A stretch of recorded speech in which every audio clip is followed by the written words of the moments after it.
America के राष्ट्रपति चुनाव पर दुनिया की नजरें हैं। मुकाबला पूर्व राष्ट्रपति डोनाल्ड ट्रंप और उपराष्ट्रपति कमला हैरिस के बीच है। यह चुनाव भारत जैसे देश के लिए भी काफी महत्वपूर्ण है। आइए आपको बताते हैं कि अमेरिका में किसकी जीत से भारत को फायदा होगा और किसके जीतने से नुकसान। भारतीय मूल की कमला हैरिस की मां श्यामलता गोपालन तमिलनाडु की रहने वाली हैं। उनके पिता जमैका के मूल निवासी हैं। अमेरिका में मुलाकात के बाद उनके माता पिता ने शादी की थी। हालांकि बाद में दोनों के बीच तलाक हो गया था। वैसे कमला हैरिस अपनी मां के साथ कई बार चेन्नई में अपने नाना के घर आ चुकी हैं। अमेरिका के उपराष्ट्रपति रहते हुए कमला हैरिस भारत के मुद्दों पर ज्यादा मुखर नहीं रही हैं। प्रधानमंत्री नरेंद्र मोदी के दौरे के दौरान कमला हैरिस से उनकी मुलाकात हुई थी।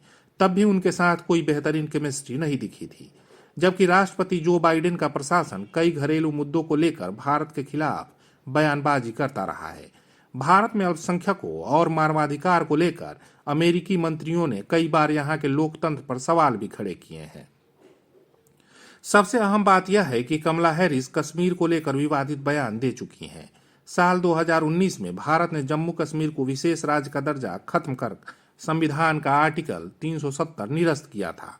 तो कमला हैरिस ने कहा था कि कश्मीरियों को हमें याद दिलाना होगा कि वे दुनिया में कतई अकेले नहीं हैं। अगर जरूरत पड़ी तो हमें दखल देना पड़ेगा। इसके अलावा कमला हैरिस के जीतने पर एक समस्या यह होगी कि उनके साथ उपराष्ट्रपति पद के उम्मीदवार टिम वाल्ज हैं, जो चीन के प्रति नर्म रुख रखते हैं। उनके चीन से संबंध भी हैं, पर इमिग्रेशन के मुद्दे पर कमला भारत का साथ दे सकती हैं। इससे भारतीय आईटी क्षेत्र को लाभ होगा। जहां तक डोनाल्ड ट्रंप की बात है तो उनके साथ पहले कार्यकाल में भारतीय प्रधानमंत्री के संबंध अच्छे रहे हैं।